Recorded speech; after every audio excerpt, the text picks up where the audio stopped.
Hi guys, welcome back into my channel. I hope you're doing super well. I'm Meg and I share wisdom and hope through meditations and wisdom sessions.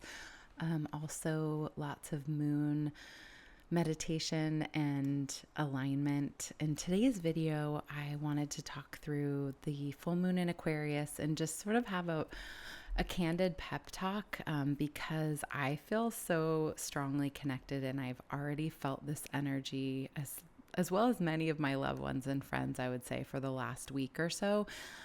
In terms of full moons, I'm sure you know, they say that within a week's time on the front end, it's like a pendulum. You might feel the effects as early as a week before the full moon or afterwards, like the tail end through a week beyond it. And we're just a couple days here before it comes. And I wanted to just, whenever you're hearing this is perfect. It doesn't really matter which one of those days, if you see it on the full moon day or afterwards, but the point is that I wanted to talk a little bit about just Aquarius and in sort of the best way to put it, this alignment that we have for the full moon is all about highlighting the balance between our own uniqueness and identity and authenticity versus how we fit into a group or a community.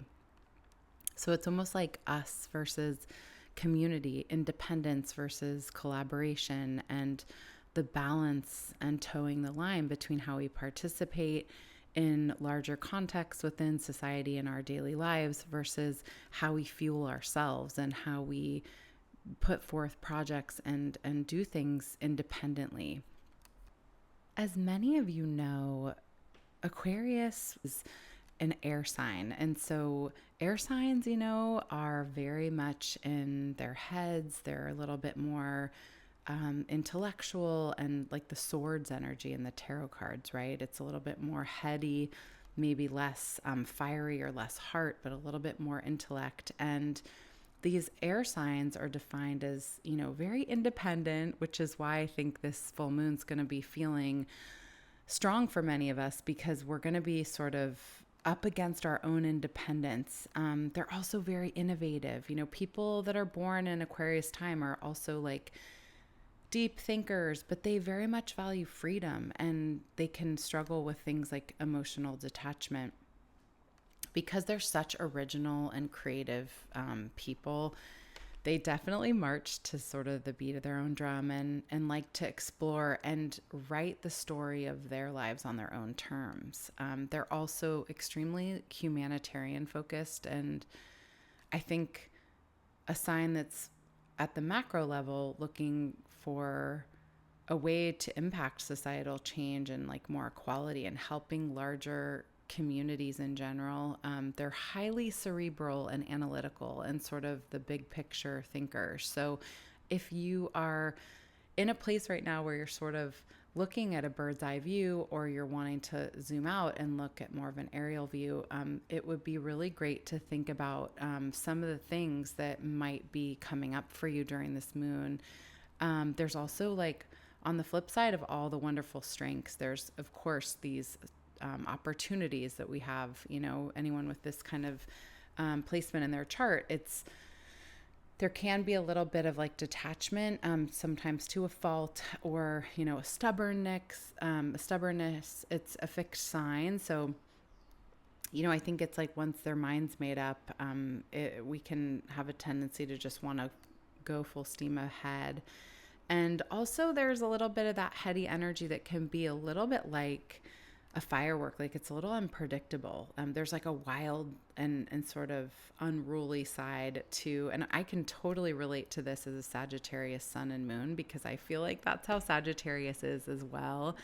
I know that my partner laughs and says that he has to sort of project manage me because I get so up in the head space sometimes of the what could be and the excitement. So, I think as we're going through this full moon, take some time. And of course, full moons are the best time that things tend to come to completion. We might see cycles that are, hopefully going to be wrapping up, but it's a really good time for us to dig into the own work on ourselves that we need to be doing constantly and sort of the fine tuning of our own the really the engine of our own car, and sort of just optimizing and seeing like, what can you let go of? What patterns can you let go of? And, maybe like on one hand, you're extremely independent and you're moving forward in these amazing projects, or, potentially things that you're wanting to bring into your life. But maybe there's a way that you can actually collaborate a little bit more with other people that might help you to get from point A to point B.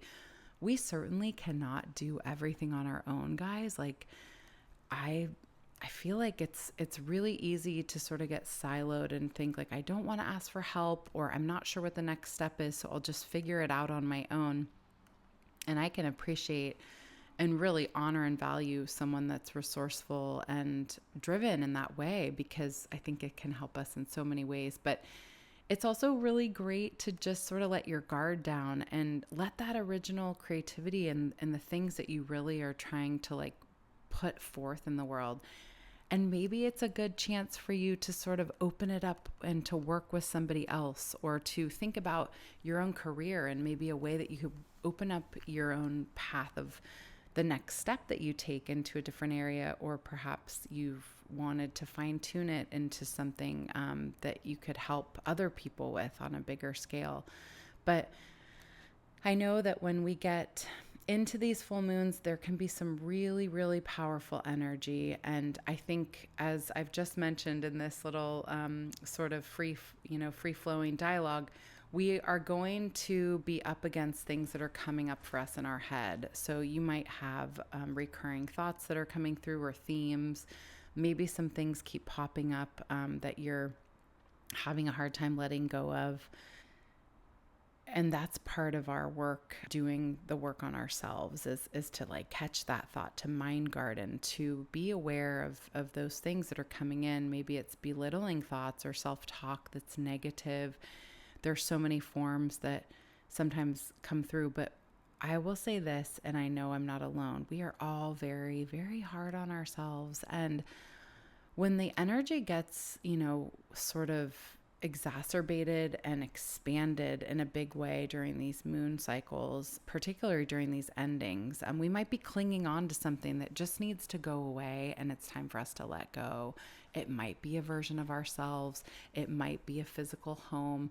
It might be shedding the last bit of weight that you've been using as a shield for protection because of your heart. I mean, there's so many different forms that this could come in, but just know that if you are at the end of this cycle, there's precisely a reason for it. And do yourself a favor during this moon cycle. Try to, as much as you can, to be in nature, quiet and still the mind. If you are having endless thoughts and it's hard for you to focus, maybe pick up a book, or of course, sit down and meditate. Allow some extra white space in these days leading up to and after the moon. Be very gentle. Try to not overanalyze or to react or respond to things.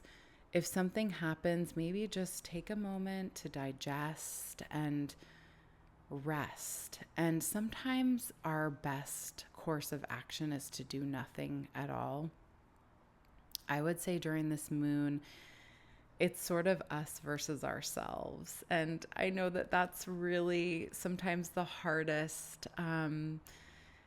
We expect so much of ourselves, and we want so much for our life, and we want this meaning, and we want these experiences to feel a certain way. And sometimes when things don't work out the way that we've wished or hoped for, or they just don't even come around yet, it starts to feel discouraging. So honor yourself and honor your emotions during this time. I would also really recommend, because of this intellectual, really deep thinking element around Aquarius, try to write.